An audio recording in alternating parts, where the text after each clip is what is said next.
Hi, welcome to the pond.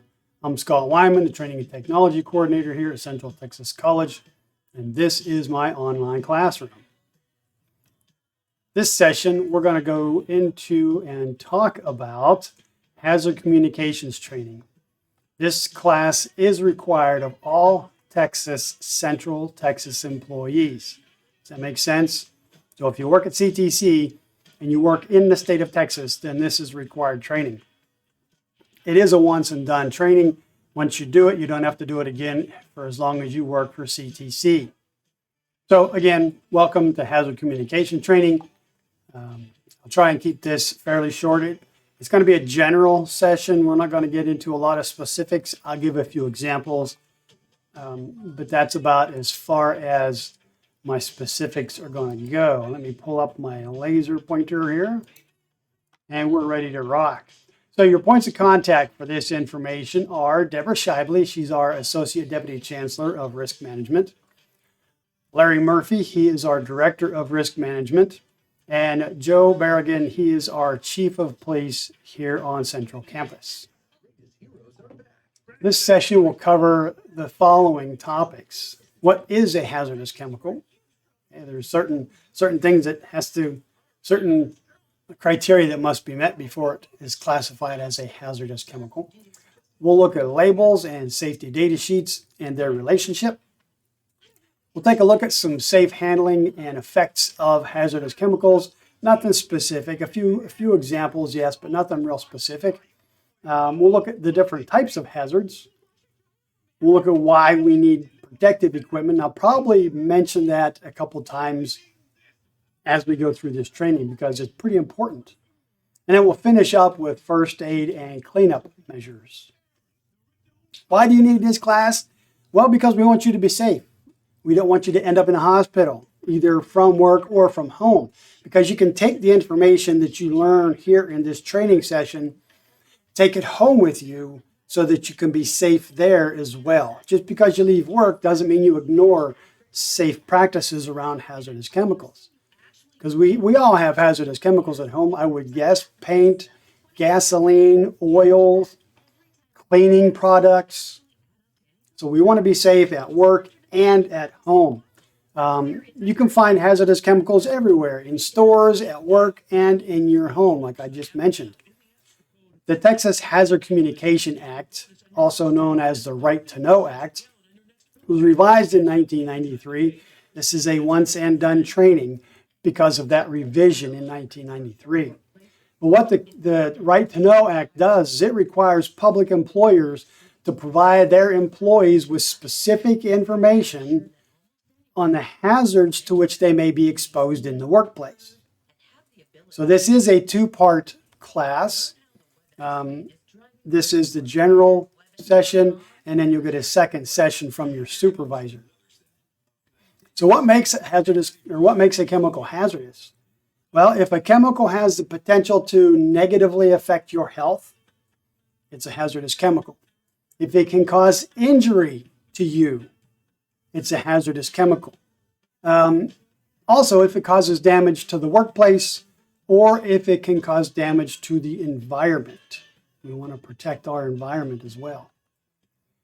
Like I said earlier, it's your right to know about chemicals in your job or in your work area, and it's that Texas Hazard Communication Act that gives you that right. Under this act, employers must make sure that there are accurate safety data sheets in the work area and that there is a safety data sheet in the work area for every hazardous chemical in the area. Not just one or two, but for every hazardous chemical. So like I said, this is a two-part training. This is the general hazard communication training. You should receive a follow-up site-specific training from your supervisor.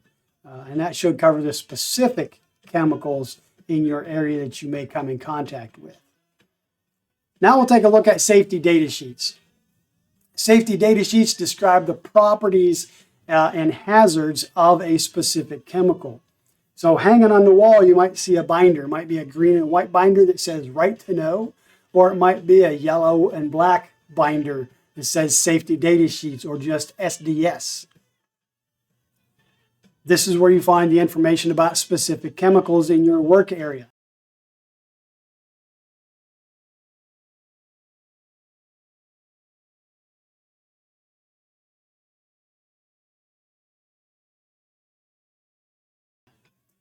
It should be available in your workplace. It should be available on the manufacturer's label. If not, you can always go out to the internet and find this information. Let me see if I can find something like that real quick. Let me come out here to Firefox real quick, and let's go to abatics.com. So this is just Abatics is a producer of different industrial items. One of the things I'm familiar with is their spray cleaner, or not their spray cleaner, but their spray adhesive. So if I go to their website, I know it's abatics.com, then I should be able to look for their safety data sheets listed on their website. So let's see what we can find here. Look right there, safety data sheets. Can y'all see that? Safety data sheets. So there it is. It's that easy. I go to the manufacturer's website. I find their safety data sheet catalog. I click on safety data sheets. It'll open up their site. And then I simply search for whatever the chemical is I'm looking for. I just look for adhesive. There we go. 3M 80 spray adhesive. And here is the safety data sheet. Okay, it's that simple. Section 1, identification. Section 2, hazard identification. Section 3 is composition information on ingredients, which I don't understand that. Oh, but this I know. Section 4 is first aid measures. Okay, first aid measures. 5 is firefighting. 6 is accidental release. 7 is handling and storage. 8 is exposure controls and personal protection. So you'll see that it says here that you should wear face and eye protection, as well as skin and hand protection and respiratory protection. So goggles, face shield, rubber gloves, and a respirator. Okay, it's that easy. So I'll just quickly breeze through the rest of these categories. There's section 9, section 10, 11. Well, 11's big. 12, 13, 14. So not much information on 14, 15, and then 16. So that is the safety data sheet for a spray adhesive. And I could simply download this if I wanted to and print it out, or I can just print it out from here, and that way I would have it in my workplace. Okay, so if it's not already in your workplace, you can get information on the label. You can go to the internet, or you can check with risk management.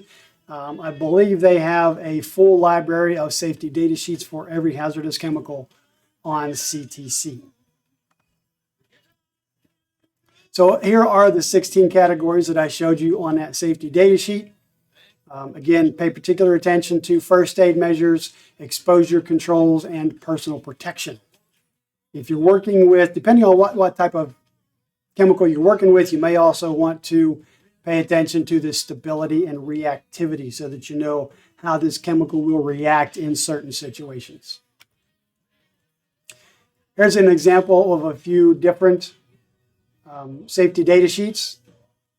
And just to show you that there may be hazardous chemicals in your work area that you don't know about, look at this one right here. This is an Energizer safety data sheet for AA batteries.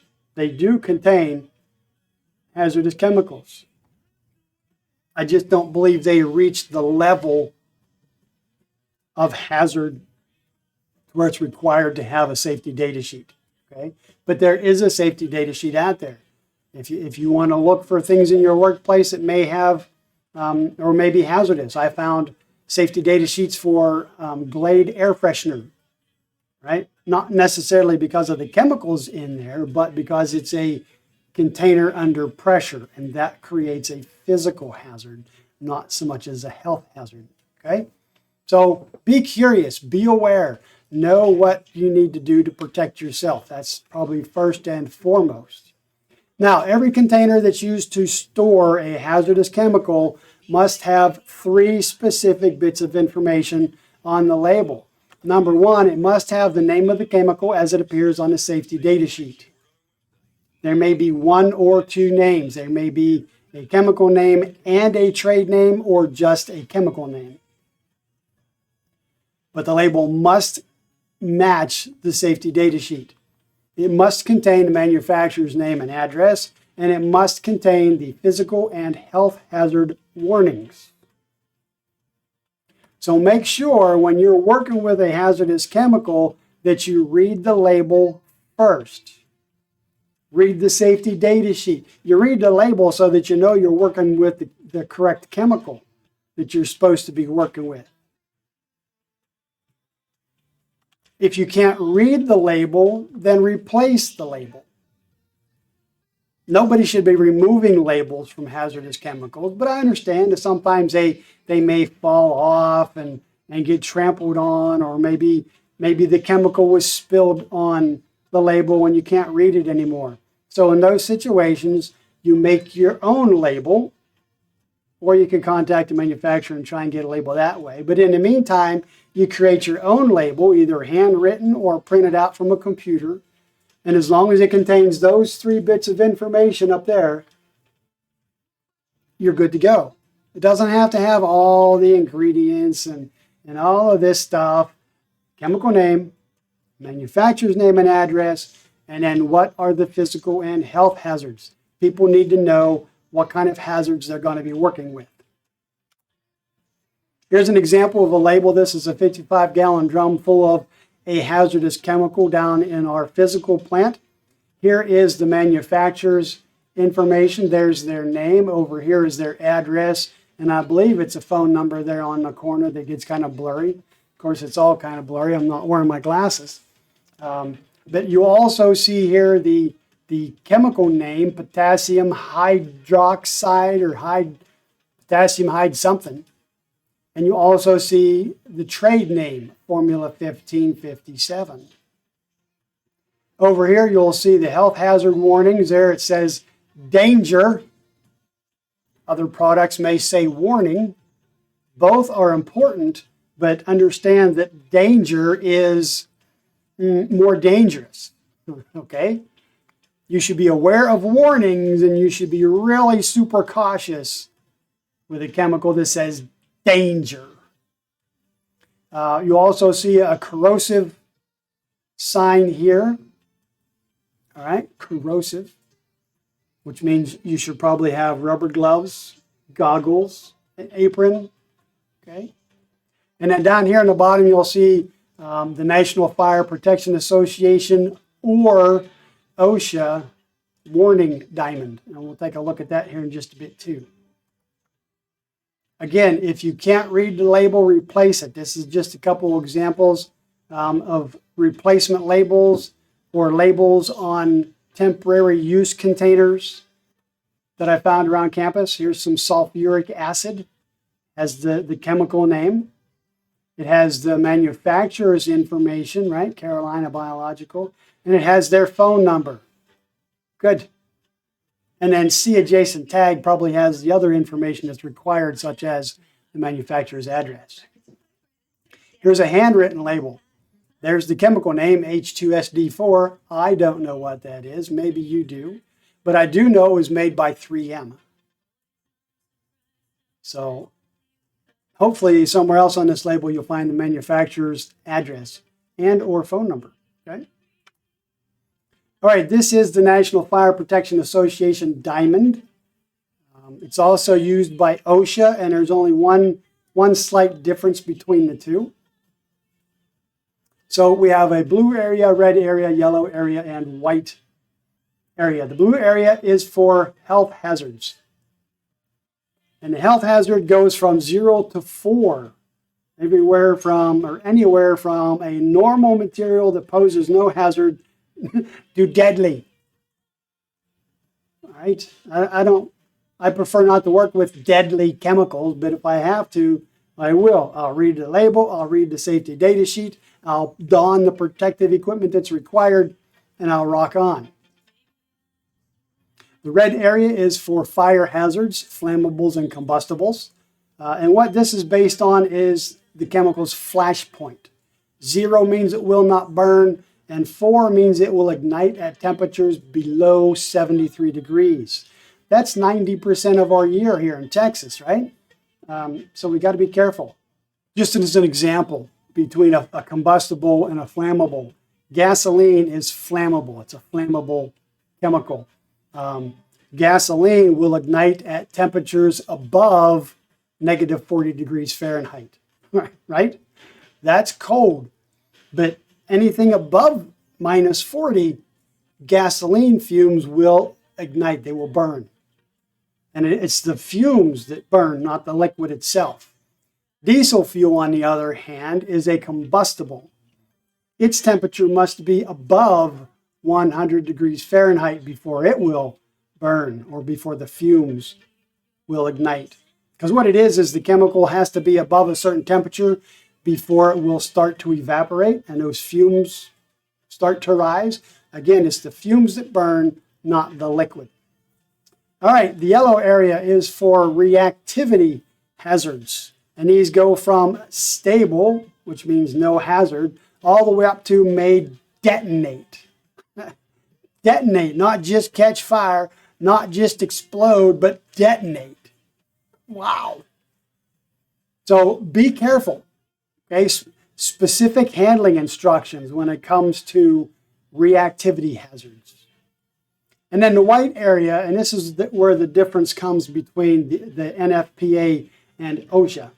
The NFPA diamond will list specific hazards, such as oxidizers, acids, alkalines, corrosives. It may have a W with a line through it. That means it's a water reactive. Stay away from those trucks on rainy days. Or it may have the radioactive symbol in there. Okay, some special consideration with the chemical. If you see one of these from OSHA, they will normally show or put little image icons of what protective equipment is required. Gloves, goggles, respirator, that kind of stuff. But that's the only difference. The blue, red, and yellow areas are the same for both. Let's take a look at the health hazards of chemicals. All chemicals have some potential health hazards, but it's going to vary depending on the substance. When you're exposed to these hazards, you may develop acute effects. Acute effects are effects that you notice right away.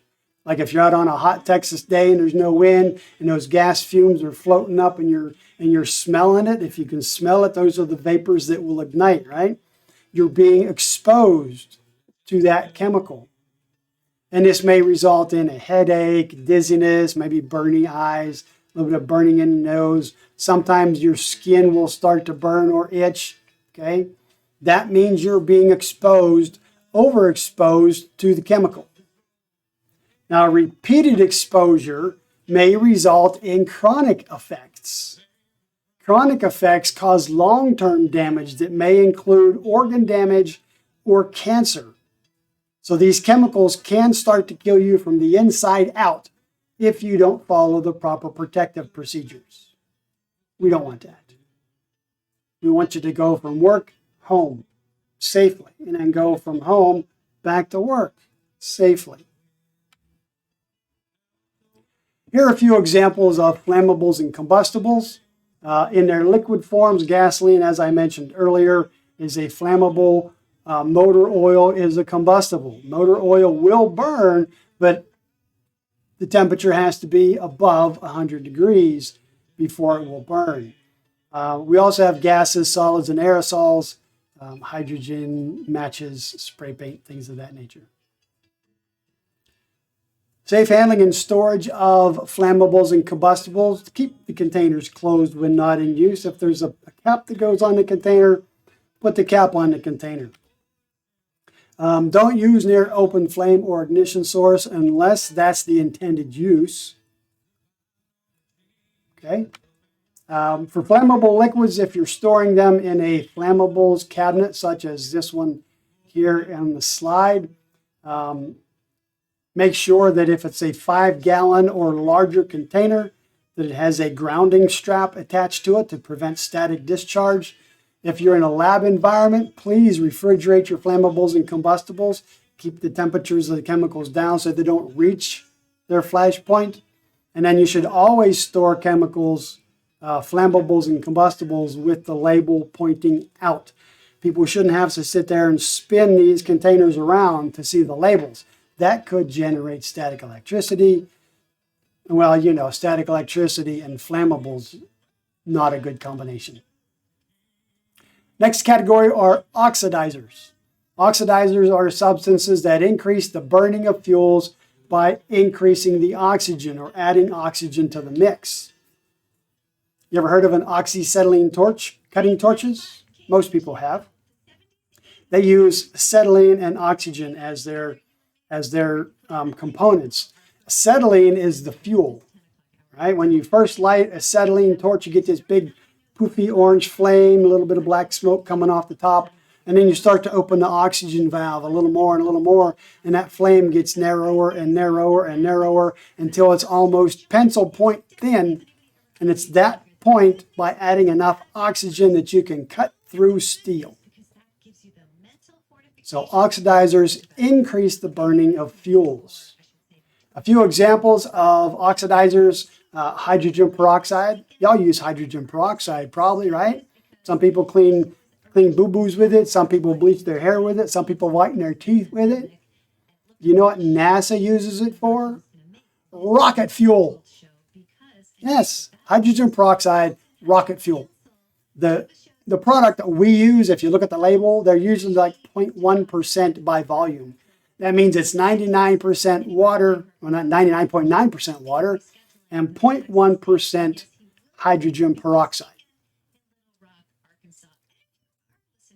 So oxidizers in general are very reactive. And in many cases, the simple contact with combustible materials will result in fire. So be extra careful, wear your protective equipment, follow the warnings, safety, safety, safety.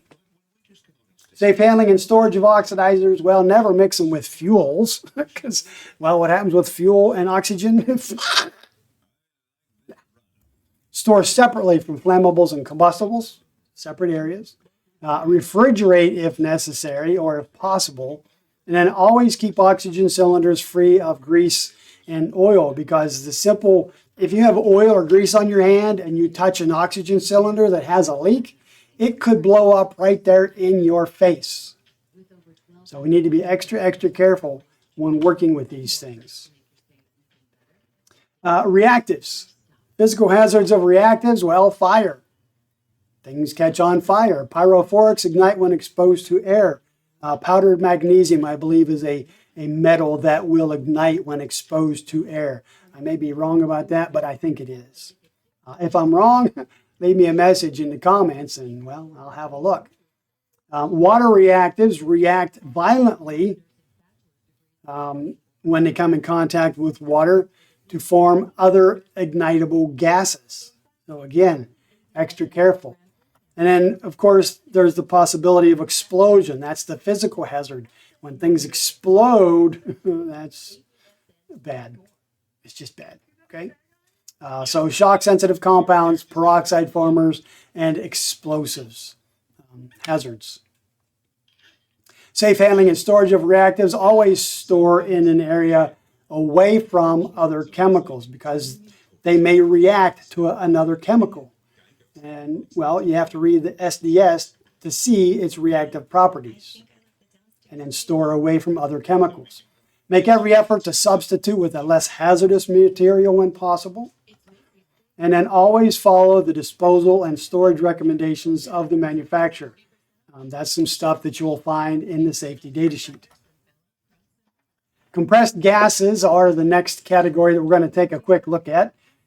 Compressed gases are a gas or a mixture of gases in a container under pressure, usually under extreme pressure. So it's not necessarily the chemical in these containers that's the hazard, it's the container itself.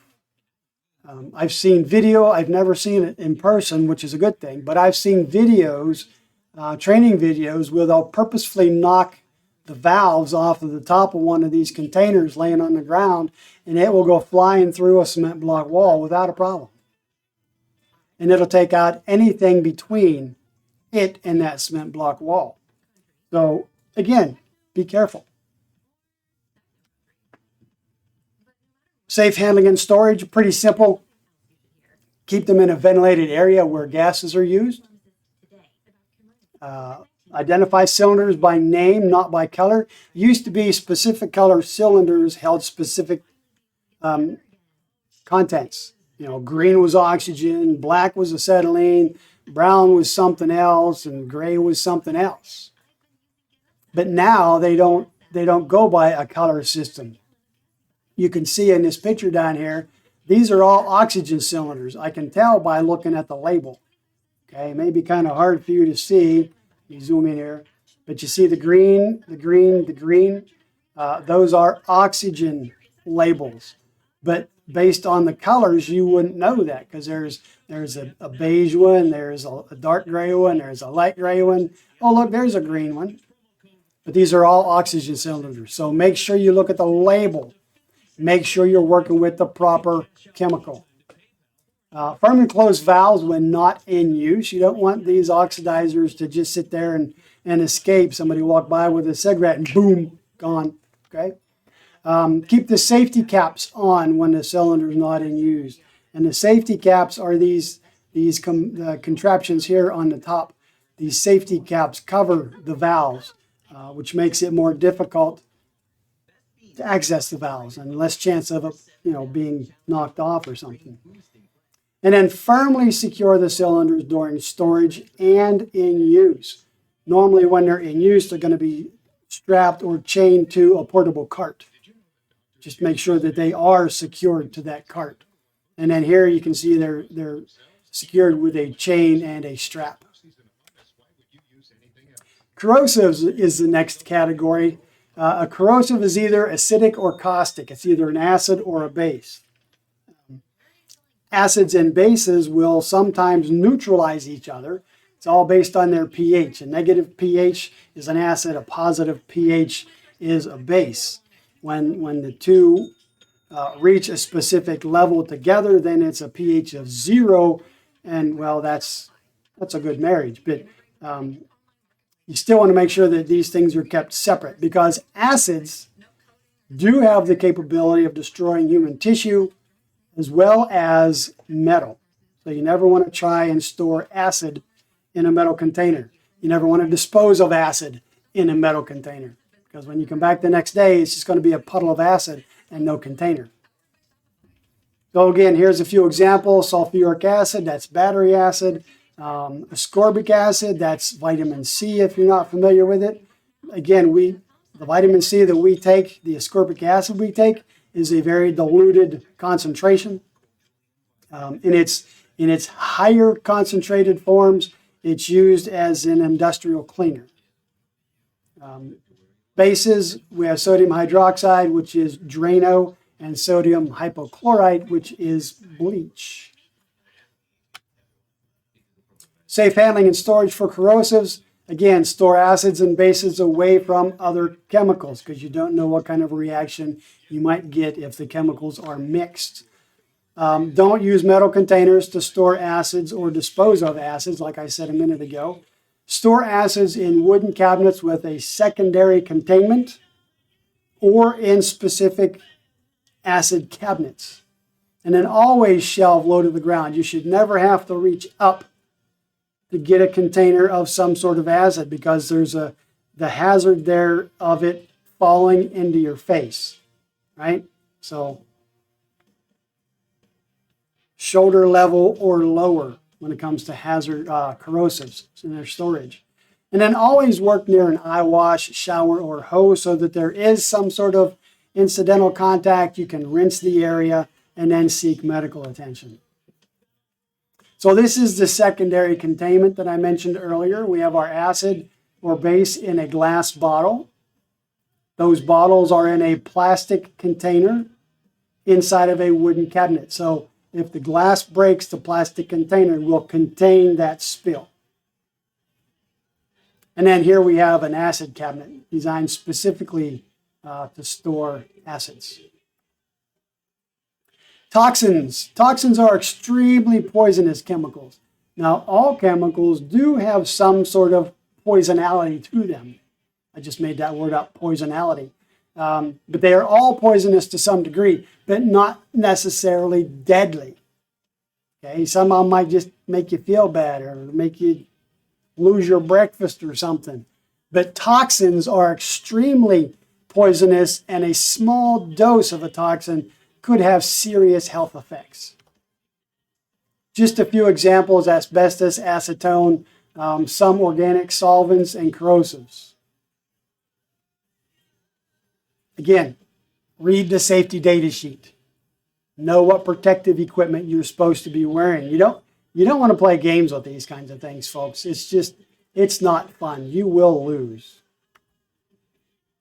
It's always a good idea to have the number for poison control handy. It's an easy number to remember, 800-222-1222. But in emergencies, we may forget those easy things. So I have it programmed into my phone. Not such a bad idea for you. Safe handling and storage of toxins. Store separately from other chemicals. Again, you don't want to take a chance of mixing with something else and end up with some kind of violent reaction. Consider using secondary containment like we did with the acids. Restrict access where toxins are in use. And never eat or drink or store food and drink in the same area where toxins are being used or stored. Just not a good idea. When I was a young airman and stationed at a base south, I won't mention the base, but I knew people that would take their drinks in their lunch and they will put them in the same refrigerator that we use to store some of our oils, because we wanted to keep the flash point down, or keep the temperature down away from the flash point. They would put their lunches and their drinks in that same refrigerator instead of using the one in the break room. Why?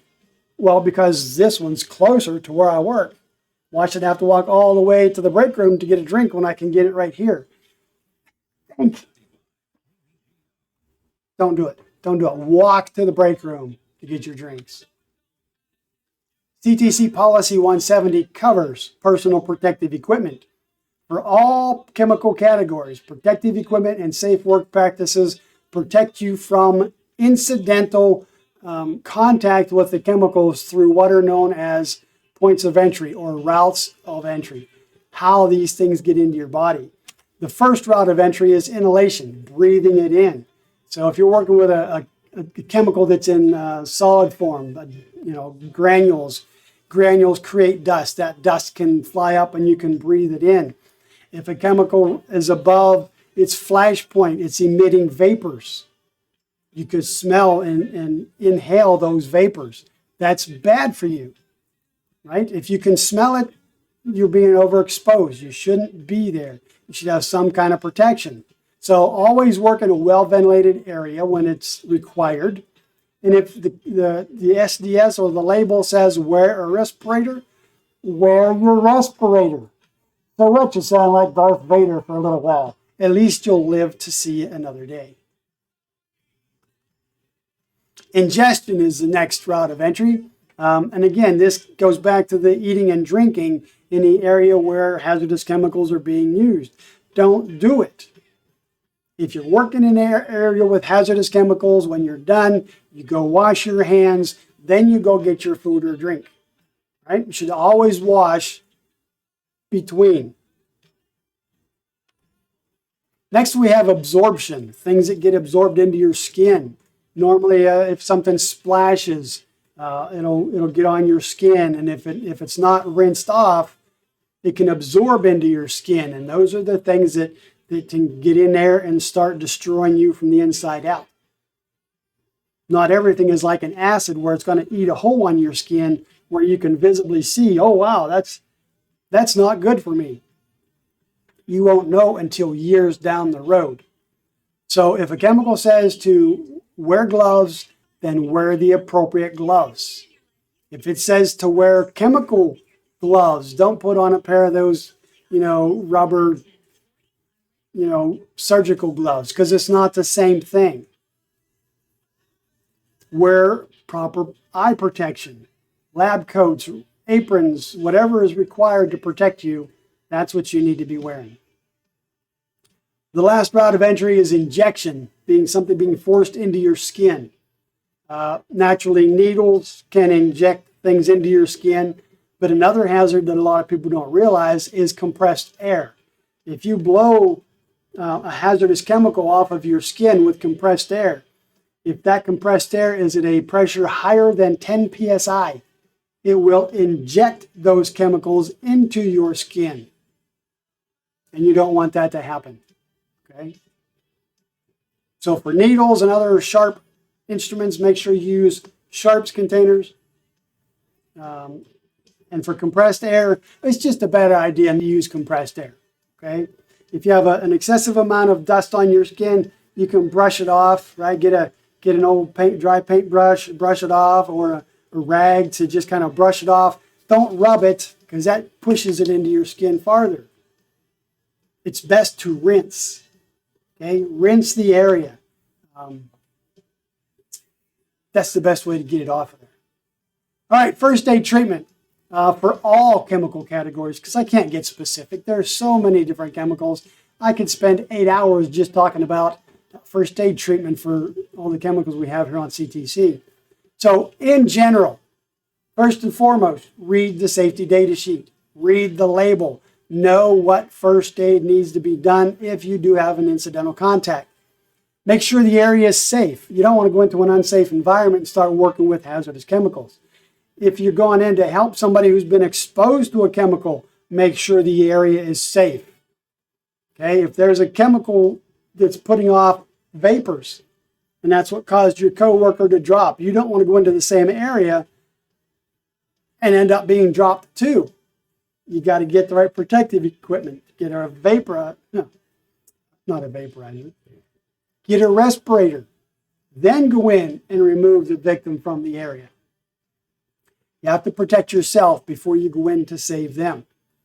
Get them to an eye wash or shower, or get yourself to an eye wash or shower if you've been the victim, or even just a water hose.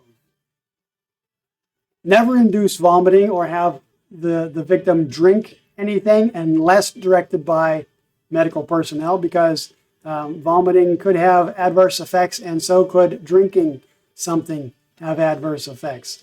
Always call 911 and campus police. Normally, campus police will pick up on 911 calls, but just to make sure they're aware of what's going on, after you get off the phone with 911, call campus police, or have someone else call campus police while you're on 911.